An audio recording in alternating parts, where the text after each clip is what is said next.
The iPhone 14 Pro can shoot some amazing video quality. However, there are some features that are disabled by default. So if you want to unlock the full potential of the iPhone 14 Pro, then be sure to change these camera settings. So to get started, we actually wanted to jump into the settings app. And down here, we're going to scroll down until we find the camera app.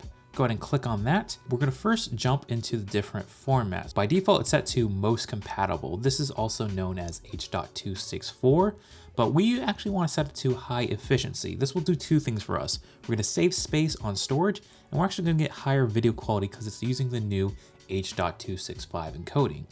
Down here, the Apple ProRAW and Apple ProRes is actually disabled by default. So go ahead and turn those on if you want to take raw photos and have much higher quality video. So bam, we're gonna go back, record video. Now, these are different frame rates and resolution options.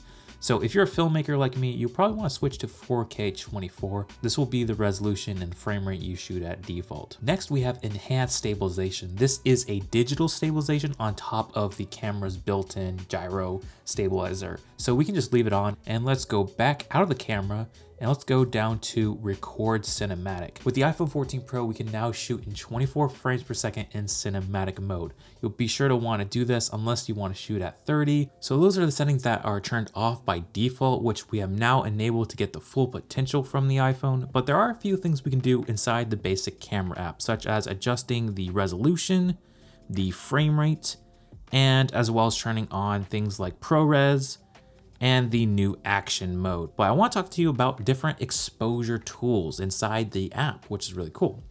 Most people just take a video and they just start recording and just let the iPhone do the exposure. And this is perfectly fine for normal tasks. There's nothing wrong with that.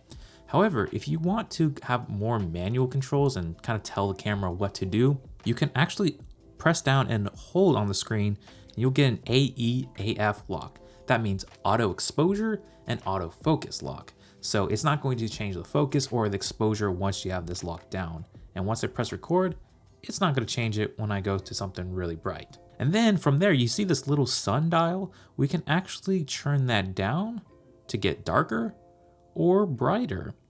But what if you want to do this for every single shot? That can be pretty annoying. Well, there's a feature built in. If we press this little arrow button, go down to this plus and minus button, we enter exposure compensation.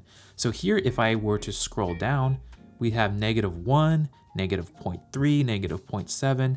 This will under or overexpose your footage consistently for every single shot. So let's say I want to set this setting to about -0.3. Now when I press record, even it doesn't have to be locked. It's just going to always make sure it's a little bit darker than what the iPhone normally wants to. So next I want to switch over to the cinematic mode, which is by far my favorite mode to shoot in because it just delivers such cool looking shots.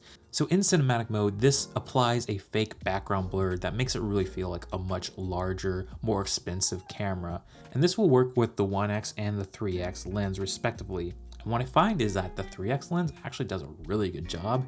I think just the tighter focal length and the more shallow depth of field really makes it feel like it is coming from an expensive camera.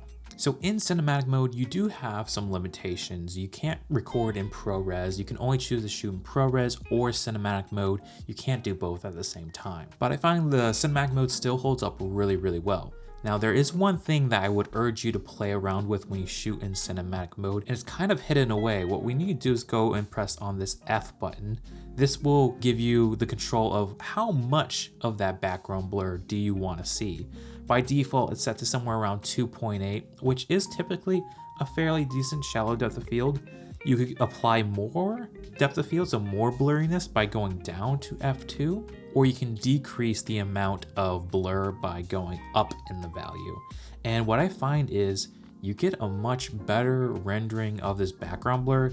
If you stop somewhere between 4 or 5, you get a little bit more in focus, and the computational blurriness doesn't seem as fake when you stop down. So as far as the standard camera app, that's about as much as what we can do in terms of manual controls.